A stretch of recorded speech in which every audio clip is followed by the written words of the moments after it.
All right, everybody, welcome back to the #1 television program in the history of the entire universe.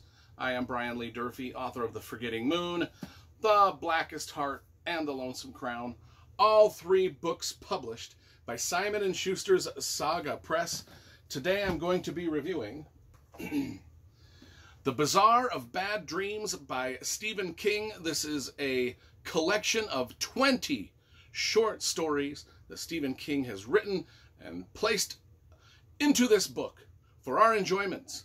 Now, this book came out in 2015. If you've been following my book reviews at all, you know I'm reviewing every Stephen King book in order of publication, and we're nearing the end. We're at 2015 Bazaar of Bad Dreams. Let's talk about the cover first, because you know I love graphic design and cover illustration. Now, I've got the first edition hardcover here and the paperback that came out shortly thereafter. Same damn cover. Same thing. I mean, there ain't a change. They didn't even make a change at all. Now, they did make some changes on the backside, but, you know, we don't even care about that. So this illustration, which is pretty cool, it was done by an illustrator named Nicholas O'Bray, I think is how you pronounce that. It's all right. I mean, it's cool. It's, oh, I just noticed. There is a difference. The font up here, Stephen King, is different than down here. Actually, yeah, the font is, well, it's the same on the bottom. The font is same on the bottom, but different on top. I just noticed that. So they did make a change. They changed it up a little bit. Now I've got to decide which one I like best. I think I like this one. Anyway. Put that one there, and let's hold up this Bazaar of Bad Dreams. The Audible.com version. Let's see. I've been also reviewing the voice narrators of the Audible.com versions of most of all of the Stephen King books I've been rereading. But the short stories I don't listen to Audible, because each short story usually has a different narrator, and like I said, there's 20 stories in this book. So I just didn't listen to Audible. I read this one the old-fashioned way, with my eyeballs pinned to the page. Okay, 20 short stories. I really liked just the introduction. There was a part here that I really enjoyed. Let me see if I can get to it. I should just mark these with a bookmark so I can go to them quickly. But I wanted to read this part of the introduction. So this is Stephen King talking about the book. If I said I always enjoyed the strict discipline shorter works of fiction impose, I'd be lying. Short stories require a kind of acrobatic skill that takes a lot of tiresome practice. Easy reading is the product of hard writing, some teachers say, and it's true. Miscues that can be overlooked in a novel become glaringly obvious in a short story. Strict discipline is necessary. The writer has to rein in his impulse to follow certain entrancing side paths and stick to the main route. I've never written a short story because of that. I mean, my books are all epic 1,200-page fantasy novels, and I like the meandering. I like the garrulousness of just vomiting out word after word after word, and if there's mistakes in this big epic book, hopefully they're hidden by the millions of words. Short stories, though, he's right, it can be glaringly obvious if you screw it up. They're harder. I don't know. I don't write short stories myself just because I've never thought of a short story to write. That's basic. I mean, if I thought of one that would be cool, I'd probably try it. Just haven't thought of it.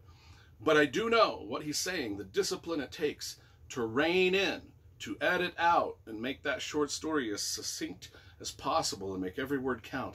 That takes some discipline that I do not possess.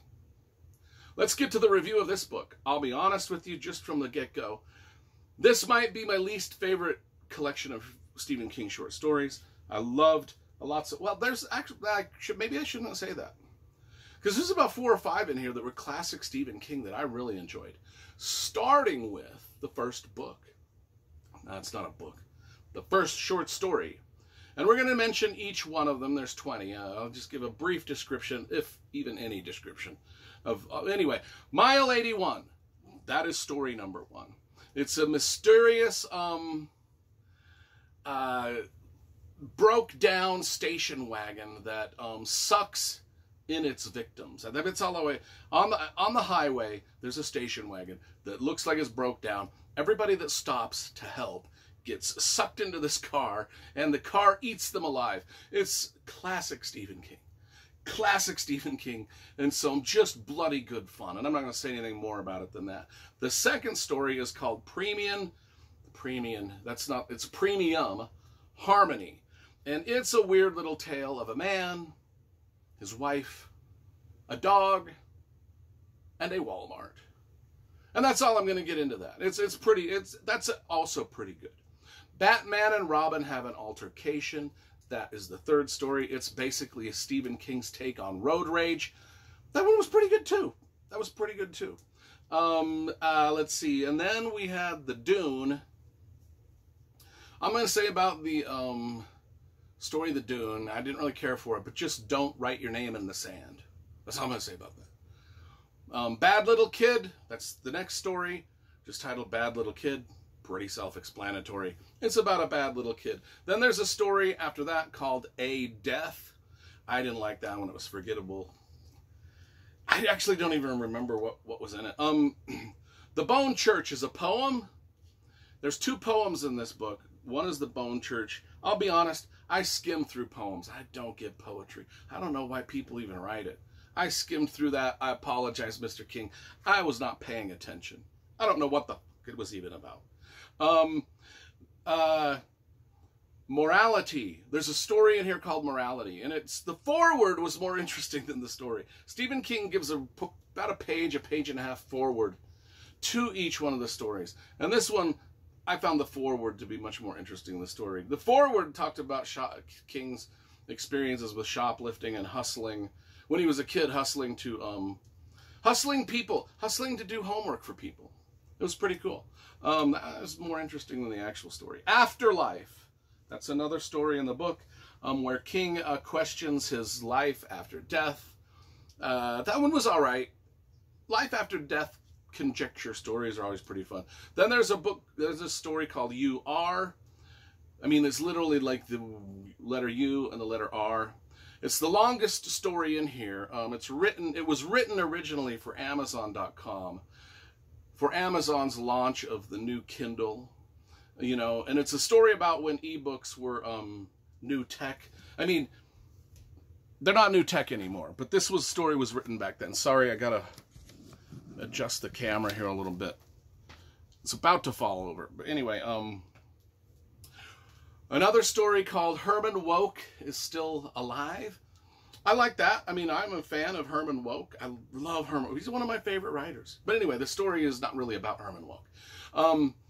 The story is about a newspaper article that Stephen King saw about a woman who was driving the wrong way on the freeway very fast, and she had a van full of kids, and a tragedy happened. So Stephen King was inspired by that newspaper article to write his own version of that story and what might have caused the woman to do that kind of a thing. There's another story called Under the Weather. I can't remember a whole lot about that one, so I think another one's what I skimmed through. Blockade Billy. Now, this Blockade Billy story came out a year or two earlier before this book was published, and came out as a novella, and it was in the bookstores. I remember buying it and reading it, and then kind of like forgetting about it. I reread it, and it was about 1954, set in 1954. The New Jersey Titans, an old Major League Baseball team, and there's a catcher, a minor leaguer who finally gets called up to the major leagues. And Stephen King loves baseball. A lot of his stories have baseball in them, baseball lore. He's a huge Boston Red Sox fan. This is just kind of another one of his homages to the sport. Mr. Yummy. Mr. Yummy was a good story. It's about two friends in a rest home. One of them is gay with AIDS. he met in the 1980s. He met a good-looking guy at a club party club, named Mr. Yummy, and he's always just been haunted by that man and that interaction. And so it's like kind of a ghost story set in a rest home about two guys, and one of them was gay with AIDS. Tommy, another poem, kind of like a hippies 1960s sort of vibey poem. Again, I tried. God damn it, I honestly tried. I stopped. Poems ain't my jig, ain't my jam, ain't my thing. Anyway, the little green god of agony. That's another story. The little green god of agony. That's a tongue twister. Let me see if I can do it. The title of the story is The Little Green God of Agony. It's a weird story about a trillionaire with cervic pain, chronic pain, not cervic pain. God, why do I get those I don't know why I get those two words mixed up.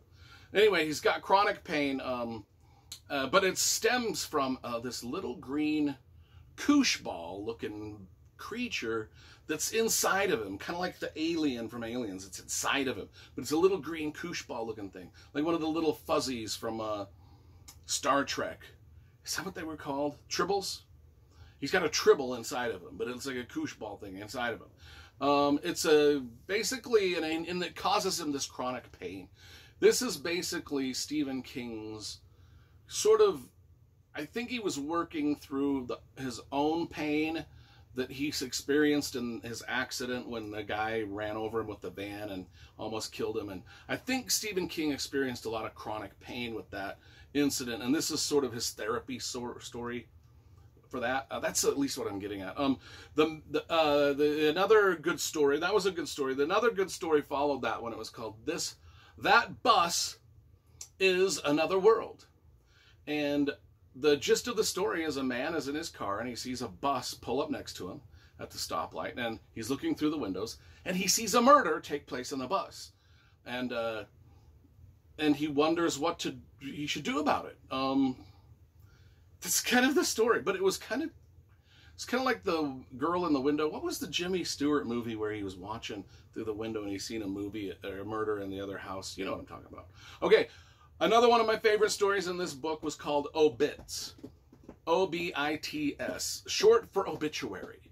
To vent his frustrations, a man who writes obituaries just sort of writes these fake obituaries about people that he doesn't like.